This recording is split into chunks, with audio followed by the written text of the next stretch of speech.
Hey guys, Sanjeev here. Welcome to the Silver Screen 2.0. आज मैं the unparalleled ancient Lord का part 12 explain करूंगा। तो इस पार्ट के शुरुआत में ही हमें मैडम गुई के दर्शन हो जाते हैं, जिन्हें कुछ सीनियर स्टूडेंट्स ने किसी जरूरी वजह से बुला लिया था। लेकिन जब मैडम गुई वहां पर पहुंचते हैं, वहां का नजारा देखकर वो एकदम से बहुत चक्के से रह जाते हैं, क्योंकि नजारा ही कुछ ऐसा था। जमीन पर कुछ लाशें बिछी हुई थी, लेकिन बात सिर्फ और सिर्फ वही तक सीमित नहीं थी। उन लाशों को देखकर ऐसा लग रहा था कि किसी ने नींबू की तरह उनके शरीर से खून का एक एक कतरा चूस लिया हो। नजारा इतना खौफनाक था कि कमजोर दिल वालों को तो छोटा मोटा हार्ट अटैक ही आ जाता। बहरहाल मैडम गोई अपने आप को संभालती है और सभी स्टूडेंट्स को गार्ड को अलर्ट रहने के लिए बोल खुद ही जंगल के अंदर जाने लगते हैं। और वह दूसरी तरफ हमारा हीरो और लियार मैडम जंगल में बड़ी आराम से चले जा रहे थे और उनके ठीक पीछे शैनलिन चल रहा था। शैनलिन और उन दोनों के बीच इतनी ज्यादा खामोशी थी, अब ये खामोशी हमारे लियार मैडम को चुभने लगी थी। लियार चिढ़ते हुए कहती है, अबे अब तू हमारा पीछा क्यों कर रहा है? तभी शैनलिन भी बड़ी एटीट्यूड में बोलता है, अबे किस्मत मनाओ कि मैं तुम्हारे साथ जा रहा हूँ। इस जंगल के आखिर तक जाने के लिए कुत्ते के कान और बांस की नजर होनी चाहिए, नहीं तो पता नहीं कब कहाँ से कौन सी पनौती तुम पर आ धमके। यह सुनकर हमारी लियार मैडम भड़क जाती है और गुस्से से कहती है, अबे यहाँ पर सबसे बड़ी पनौती तो तू है।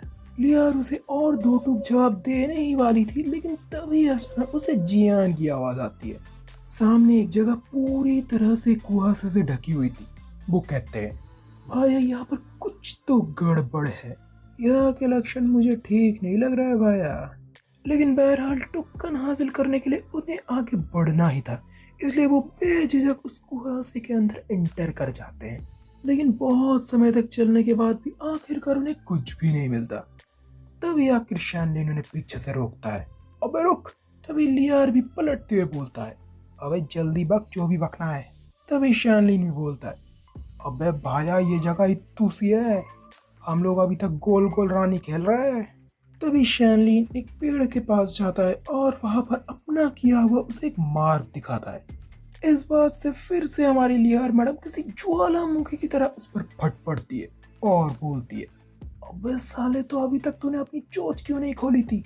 इस बात से शैनलिन अपनी आंखें रोल करते हुए बोलता है, अबे क्या तू बोलने का एक भी मौका छोड़ती है? बेचारी लियार तो अब इस बात से रोने लग जाती है, अबे मैं गलत नहीं था, तो सच में एक पनौती है हमारे लिए। तभी अचानक हमारे जियान भाई को एक आवाज सुनाई देती है और वो सभी को अलर्ट कर देता है। जियान की आवाज सुनकर सभी के सभी तुरंत अलर्ट हो जाते हैं, लेकिन कुआसा इतना घना था कि वो अपने आसपास के लोगों को भी ठीक से देख नहीं पा रहे थे। तभी अचानक लियार के सामने एक परछाई प्रकट होती है, जिसे देख कर तो लियार को तो मानो छोटा मोटा हार्ट अटैक किया जाता है और उसकी जान हलक में अटक जाती है। और तभी अचानक उसके पीछे से एक पंच आता है और सीधा उस परछाई से टकरा जाता है। पंच टकराते ही वो परछाई सीधा दूर जाकर गिरता है। तभी हमारे जियान भैया देखते हैं, अबे तू तो एक इंसान है। तब वो इंसान भी उसे देखकर हैरानी से पूछता है, भाई तुम तो एक इंसान हो? इस बात से हमारे जियान भाई अपनी आंखें रोल करते हैं और कहते हैं, अबे हाँ हम भी इंसान हैं, कोई शक? तभी वो बंदा बोलता है, दोस्तों प्लीज मेरी मदद करो, मेरे साथी मुसीबत में, प्लीज प्लीज मेरी मदद करो। तभी हमारे जियान भाई उसे शांत करवाते हैं और सब कुछ धीरे धीरे बताने लगते हैं। तभी वो बंदा बताता है, हम लोग को एंट्रेंस टोकन लेने के लिए इस जंगल में घूम रहे थे, तभी हमें ये कुहासे से भरा हुआ जगह दिखा। टोकन के लिए हम इसके अंदर एंटर कर चुके थे। बहुत ढूंढने के बाद हमें एक छोटी सी झोपड़ी मिली।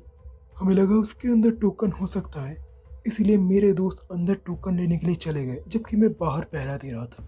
लेकिन बहुत देर तक इंतजार करने के बाद भी ना ही वहां से कोई बंदा बाहर आता है और ना ही कोई आवाज। बोले तो जीरो बटा सन्नाटा। इस बात से मैं इतना ज्यादा डर गया कि किसी को मदद के लिए ढूंढने लगा और तभी मुझे आप लोग मिल गए। हमारे जियान भैया तुरंत ही उसे वहां पर ले जाने के लिए कहते हैं, लेकिन तभी उसे लिया रोक लेती है और चिल्ला कर कहती है, अबे तेरा दिमाग विमाग खराब तो नहीं हो गया है ना? वहां पर कोई डेंजर हो सकता है। शैनलिन भी उसके बातों में हामी देती है। तभी हमारे जियान भाई बोलते हैं, भैया मानो या ना मानो, लेकिन वहां पर मुझे कुछ तो गड़बड़ लग रही है। हो सकता है इस कुहासे का कनेक्शन उस झोपड़ी से हो। इसके बाद हमारे जियान भैया तुरंत ही उस बंदे को वहां पर उसे ले जाने के लिए कहता है जहाँ पर वो झोपड़ी मौजूद है।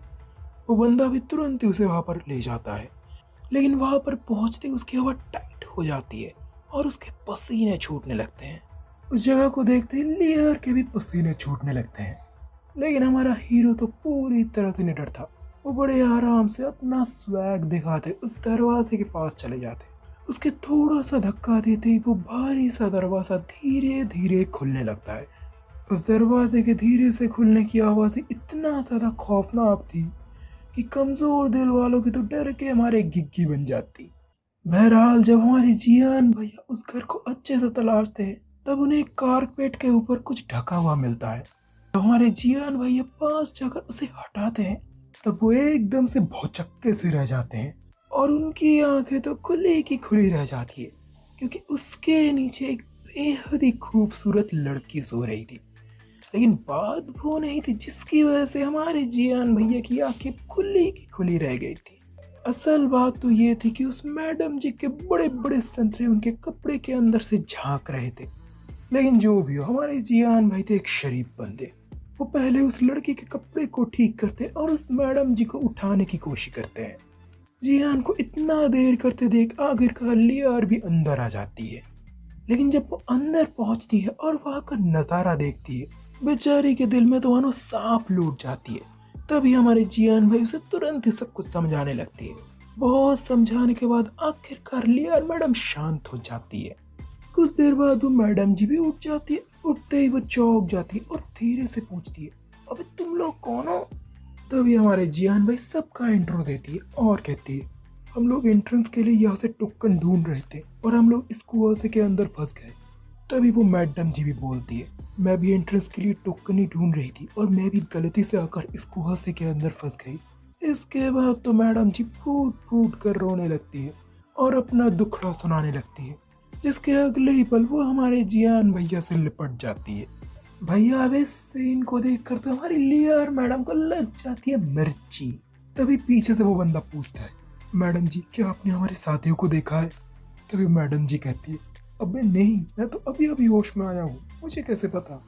तभी हमारे जियान भाई सबको शांत करवाते और कहते हैं, अभी के लिए तो बहुत लेट हो चुका है, क्यों ना आज रात हम सभी लोग इस झोपड़ी में बिताए। ये बात सुनकर आखिरकार हमारे शैनलिन भैया भी बोल देते हैं। जियान की ये बात सुनकर आखिरकार शैनलिन भी अपना बात बोल देते हैं, जो बात बहुत समय से उनके अंदर कांटे की तरह चुभ रहा था। वो कहते हैं, मुझे इस घर के लक्षण ठीक नहीं लग रहा है भाया। हमारी लियार मैडम भी हाँ में सिर हिला देती है। वो भी शैनलिन के साथ एक मत थी। वो सभी लोग बात कर ही रहे थे, लेकिन तभी अचानक एक जोर की हवा चलती है और वो भारी सा दरवाजा देखते ही देखते धम की आवाज के साथ बंद हो जाती है और पूरी तरह से लॉक हो जाती है। अब ये देखकर तो हमारी लियार मैडम की हवा टाइट हो जाती है। वो लोग इससे ज्यादा कुछ सोच पाते इससे पहले जमीन में दरारें पड़ने लगती हैं और देखते ही देखते उनके अंदर से जिंदा लाशें बाहर आ जाती है। ये लाशें बिल्कुल वैसे दिख रही थी जैसा सीनियर स्टूडेंट्स को पहले मिली थी, यानी कि इनके अंदर से भी खून का एक एक कतरा चूस लिया गया था। और सबसे डरावनी बात तो ये थी कि उनके आसपास एक बहुत ही खतरनाक डार्क ऑरा घूम रहा था, यानी कि कोई ना कोई अभी इन्हें कंट्रोल कर रहा था। सिचुएशन काफी ज्यादा खौफनाक थी। अगर किसी कमजोर दिल वाले के सामने ये होता तो उसकी हालत तो पूछो ही मत। तो गाइस, इसी के साथ मैं आज का पार्ट यहीं पर एंडिंग करता हूँ। आगे की कहानी बहुत ही ज़्यादा इंटरेस्टिंग होने वाली है, क्योंकि आगे होने वाला है महाजंग।